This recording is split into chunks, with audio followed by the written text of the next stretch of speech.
My dogs transported. I was downstairs making ramen while both of my dogs and my sister were upstairs. I knew this because if they were to come downstairs, I would hear the stairs creaking loudly and then their nails on the tile when they hit the landing. Well, I opened the fridge to get an egg, and when I closed the fridge door, one of my dogs was standing there, staring straight into my eyes. I should have heard him come down the stairs, or hear his nails on the tiles, but I heard nothing.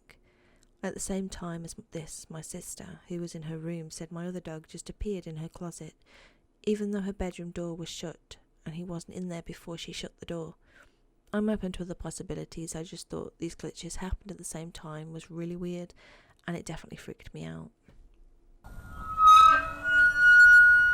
I was a night shift RN in a nursing home housed in a very old building. Backstory.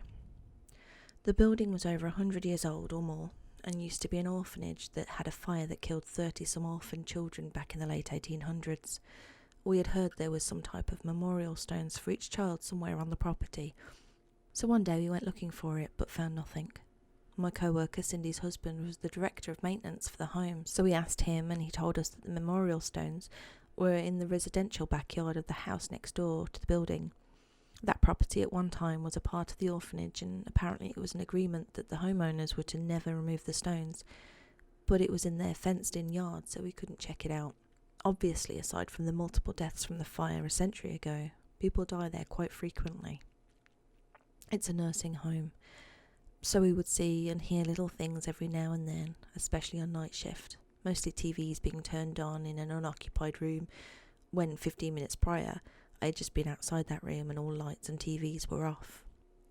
Patient call bells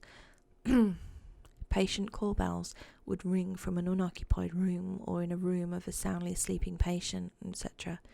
More specifically, we had a younger patient, as in not elderly, a grown, able-bodied man, on our short-term rehab floor tell us that if the TV and lights went off and on one more time in the unoccupied bed next to him, he wanted out, to switch rooms and be closer to the nurse's station.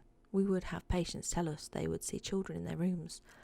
All the time this would happen, but sometimes these were dementia patients, so we kind of laughed it off. But we always thought in the back of our minds it could be real, especially when a 19-year-old patient was there for a few weeks and told his girlfriend he was petrified of his room because he saw a little girl in a yellow dress. This guy would sit and hang out in the lobby or the dining room with staff until he was falling asleep. Then he would go to his room. He didn't want to be in there unless he was sleeping. The freakiest thing that ever happened to me was my co-worker and I were on the computers typing up our patient notes. Both of us engrossed in our work, not talking to each other, just focused on our documentation. Our desk was basically a long counter. She was at her computer about 5 feet down from me at my computer, as we pecked away on the keys.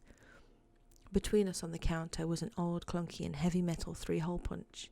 It sat in the centre on the counter, nowhere near the edge. No other charts or objects were on the counter, but that old thing. And all of a sudden, out of nowhere, it falls to the ground with a giant thud, and little paper dots go flying everywhere. I seriously wanted to die. I saw it out the corner of my eye, but only once. It was like mid-fall. I know Cindy didn't do it or move anything that could have pushed it off because I could hear her typing as I was working. No one else was behind the nurse's station with us. The very next night I was telling the story to other co-workers, and as the words came out of my mouth, a chart sitting high up on the top of a shelf came slamming to the floor out of nowhere right behind my head. The place is definitely haunted, without a doubt. I don't work there anymore. This was about 2 years ago, but I still talk to some of my old co-workers. I should ask them about any recent hauntings. Also, I now work in a hospital that I've heard some crazy shit has happened there too, but that's for another thread.